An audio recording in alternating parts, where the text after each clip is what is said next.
गधा के बदला। चंदनपुर गांव में जंगल के सरहद पर एगो गधा कौनो सोच में डूबल चलत रहे। ओकर ध्यान ए और भी ना रहे कि उ जात कौन तरफ बा। सामने से एगो बैल, एगो मेमना और रामू हाथी आवत रहन स। अचानक से उ रामू हाथी से टकरा के गिर गई। अरे डंकी भाई, संभाल के मर दे, कौना सोच में डूबल बड़ा। अरे रामू हाथी, तोहके तो पता बा कि हमरा मालिक धोबी के एगो मोती नाम के कुत्ता भी बा। कल रात के जब हमनी के बाहर बैठा रहनी तब ए मोती, देखा घर पर चोर आ रहल बा, जल्दी से भौंक और ई मालिक के जगा दो। जब वो अंदर आई तब हम भौंकब, समझला। हमके काम हमके मत सिखावा। ठीक बा, तू मालिक के नईखा जगावत नु तो हम जगा देवो तनी, रुका। ई कह के हम रेपल शुरू कइले रही। अरे का हो गईली गधवा के, रात के भी चैन से नईखे सूते देवती। हमार मालिक उठल और हमरा लाठी से बड़ी मार मरलस और उ मोतिया हमरा पिटा देख बहुत खुश भइल।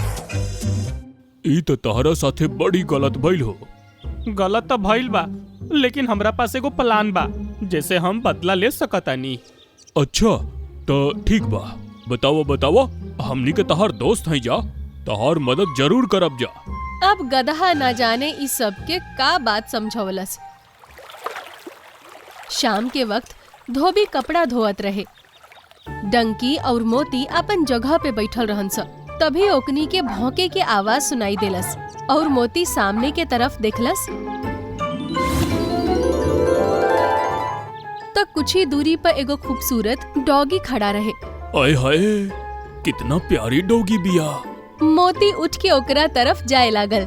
हेलो, हमार नाम मोती है और ई तहार नाम का बा हो? हमार नाम क्रिस्टी है। बढ़िया नाम बा। तू कहाँ रहेलू हो? हमार घर तो पीछे वाला गली में बा। वो दोनों में काफी देर तक बातचीत भइल। फिर मोती कहलस, मालिक के आवे के समय हो गइल बा, अब हम चलतानी। कुछ देर और रुक जाना, बात करतानी जा। ना ना, हम नहीं रुक सकत, अभी जातानी, कल मिलब। हाँ, ई कह के मोती वापस आ गइल। शिट, ई तो वापस आ गइल। हमके लागल कि मालिक एकरा भागल देख लेले हुई है तो एकरा वापस आइला पर एकरा के खूब कूटी हन। शाम के वक्त जब गधा घास चरे जंगल गइल तो वो अपन सब दोस्त से मिलल, जेकरा में क्रिस्टी भी रहे। तो से इतनी सुनी काम ना भइल क्रिस्टी, उ तो तह के छोड़ के मालिक के आवे के पहला ही आ गइल। अरे कौनो बात ना, अगर आ गइल तो काल दोबारा कोशिश करम और ओकरा के पिटवा के ही मानम। ना, वो ऐसे ना मानी। हमरा पास एगो मस्त प्लान बा। अब गधा ओकनी के कोनो नया प्लान समझैलस। रात के ठीक 11 बजे धोबी घरे आइल। मोती और गधा दोनों आपन आपन जगह पे बैठल रहन स। धोबी मोती के आगे खाना के कटोरा रखलस और ओकर सिर पे हाथ फेर के कहलस, मोती, एकरा आराम से खा ली तू, ठीक ना? और फिर अपन पलंग पे जाके लेट गइल। मोती खाना खाए लागल। तभी क्रिस्टी वहाँ पहुँच गइल। मोती, मोती, हेने आवा। ओकरा के देख के मोती खुश होके कहलस, क्रिस्टी, तू अभी आवा ना, संगे खाना खाइल जाई। अरे का तू ये बेकार खाना खाए में लागल बड़ा? हमरा लगे तहार और हमरा खातिर मस्त चिकन बा। का कहलू चिकन? लेकिन हम ई टाइम पर तक घर के रखवाली करतानी, नहीं जा सकत हम। अरे ज्यादा दूर नहीं खे, हमनी के खा के आराम से आ जाइम जा। खूब सारा बा, हम ओकरा के अकेले नहीं खी खाइल चाहत।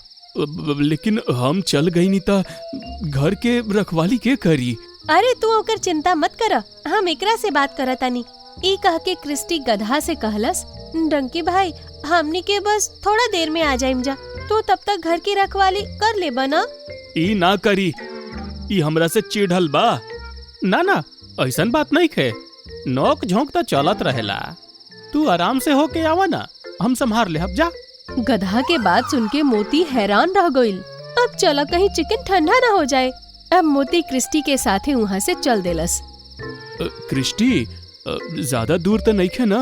अरे ना, बस पास में ही बा। देखो घर के अंदर बा। सामने ओकनी के एगो झोपड़ी नजर आइल। अच्छा, इकरा अंदर रखल बा। दोनों तेज कदम के साथ उ घर के तरफ बढ़त रहन स। और उ ए तरफ हाथी, मेमना और बैल मोती के घर के तरफ बढ़त रहन सा। अब हमनी तीनों जाके उ धोबी के घर में उथल पुथल मचा देहब जा। घर के हर एक चीज बर्बाद कर दियाई, फिर हमनी के दोस्त डंकी के बदला पूरा हो जाई। कहाँ रह गईले ई तीनों? एकनी के तो अब तक आ जाए के चाहत रहे। ए तरह मोती उ घर तक पहुँच गइल रहे। वहाँ जात ही क्रिस्टी रुक गइल। मोती, पहले तू अंदर जाके देखा। हम काहे अंदर जाई? तू हमरा साथे चला। ना, हमरा डर लागता। घर के मालिक जागल मिलल ता हमरा खाती मुसीबत हो जाई। तू पहले अंदर जा और देखा कि कौनो चिकन के पास तो नहीं खे। ओकरा बाद अगर कौनो ना भइल तो तू हमरा के आवाज लगा दिहा, हम आ जाइम। ए पर मोती सोचे लागल। डंकी काले हमरा वजह से इतना पिटाइल रहे, फिर भी वो बिना कुछ कहले ही कह देले रहे कि वो हमरा जगह रखवाली करी। और ये क्रिस्टी भी अचानक से काहे हमके चिकन खिलावे के सोचती है। का भइल, का सोचा तारा? हम अभी आवतनी क्रिस्टी। ई कह के मोती उहवा से वापस अपन घर के तरफ भाग गइल। अरे मोती, रुका तो सही, कहाँ भागा तारा? जरूर डंकी के कौनो चाल है, कहीं हमके पहुँचे में देर ना हो जाए। ई कह के उ अपन कदम के और तेज कर देलस। लगातार 5-10 मिनट दौड़े के बाद उ अपन घर पहुँच गइल। उ देखलस कि हाथी, बैल और मेमना डंकी के लगे खड़ा बड़ा सन। तू लोग जल्दी से जब बवाल मचा दो, घर के सारा सामान तहस नहस कर दिहा। फिर जब मालिक जागी और इस सब कुछ के बर्बाद देखी तो ओकरा बहुत दुख हुई। और जब वही देखी कि मोती घर पर नहीं खे तो ओके मोती पर बहुत गुस्सा आई। ओकर बाद जब वो मोती घरे आई तो ओकर अच्छा से पिटाई करी।